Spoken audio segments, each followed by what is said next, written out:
आता जेव्हा तू तुझ्या केसमध्ये काय होतं तू इथपर्यंत जाऊन जोरात पुश करतोय, तर बघ बॉलचा मीटिंग पॉईंट बघ, बॉल इथे मीट होतोय too much away from the body. ठीक आहे. दुसरा पुश करतोय, मग पुश केल्यामुळे बॉल एज लागून इकडे कॅरी होणार, इझिली कॅरी होणार. समजलं.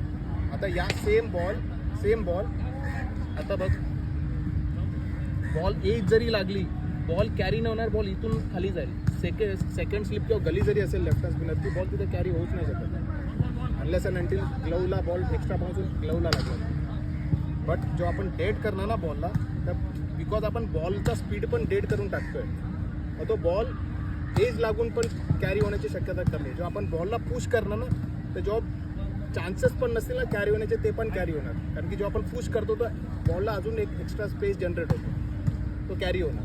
म्हणजे डिफेन्स करतो तर फक्त इंटेन्शन आपला डिफेन्सचा पाहिजे. ठीक आहे.